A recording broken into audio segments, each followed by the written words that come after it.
Alexis and the Olive Tree by Thomas Friedman. He defines globalization as the inexorable integration of markets, nation-states, and technologies to a degree never witnessed before, in a way that is enabling individuals, corporations, and nation-states to reach around the world farther, faster, deeper, and cheaper than ever before, and in a way that is enabling the world to reach into individuals, corporations, and nation-states farther, faster, deeper, cheaper than ever before.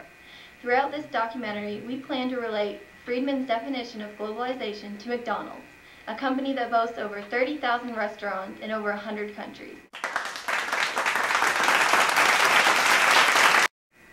A main point in Friedman's book, The Alexis and the Olive Tree, was the Golden Arches theory of conflict prevention. The Golden Arches theory is defined as no two countries that both have a McDonald's had fought a war against each other since they got its McDonald's. This shows that countries with McDonald's are opening their doors to other countries' ideas and culture. By globalizing, these countries are able to understand and become dependent on one another, thus getting along better. Friedman gives the following example. Imagine that Taiwan and China go to war. Through globalization and the sharing of ideas, these two countries have become dependent on one another. Taiwan has $46 billion invested in China and thousands of factories and firms. If China were to go to war with Taiwan, it would cripple both economies. Taiwan, along with the electronic herd, would remove all assets from Chinese markets.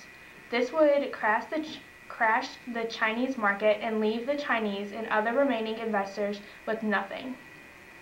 A war between two countries that have globalized to the point of having McDonald's within their borders would also have a worldwide effect. In this example, America, who makes up 40% of all Chinese exports, would not be able to receive exports from China. This will then impact those American companies sell to, and it would further destroy Japan's market because America would go elsewhere for its exports.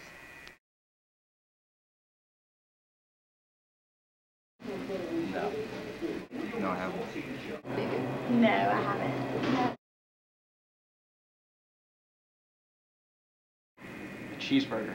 Something like more noticeable so that, people can realize that they're eating like something in a bright color like red, like maybe like a circle if it's like unhealthy, and yellow is better for you, and green are more healthy options. Something really big like a cow or a pig or something like that. I guess when I think of fat, I think of maybe like a picture of like a pork chop, and you can always see the fat around the edges. I don't know. Globalization allows individuals, corporations, and nation-states to reach around the world further, faster, and cheaper. An example of McDonald's moving around the world further is the use of nutritional symbols. McDonald's places symbols in the boxes of their food to show nutritional content. But McDonald's realized that they cannot just use any symbol. Certain cultures might interpret symbols in a way that McDonald's does not intend them to be understood. For example, many cultures might assume that a picture of a bone stands for calcium, but in some cultures, a symbol of a bone stands for dogs. Through research with an outside firm in Lascaux, McDonald's was able to create a set of symbols that could be understood by people worldwide. These symbols represent everything from calories to fat.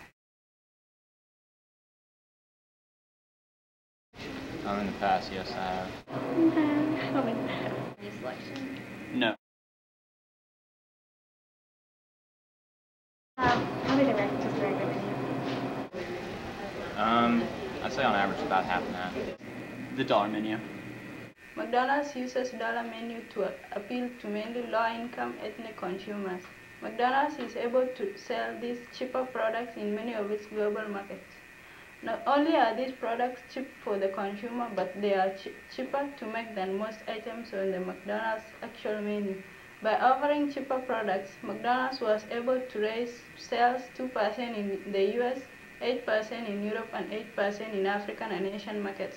This increase in sales mixed with the ability to create their products cheaper has led to great profits for McDonald's.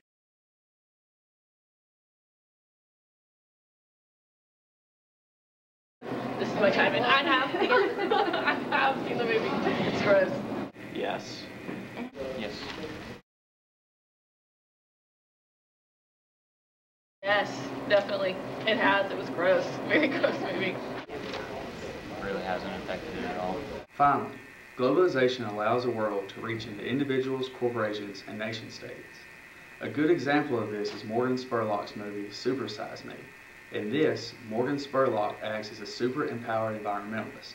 He uses globalization to reach around the world and unite others. Because of his film, McDonald's had to remove its supersized value from its menus, which had become one of its staples.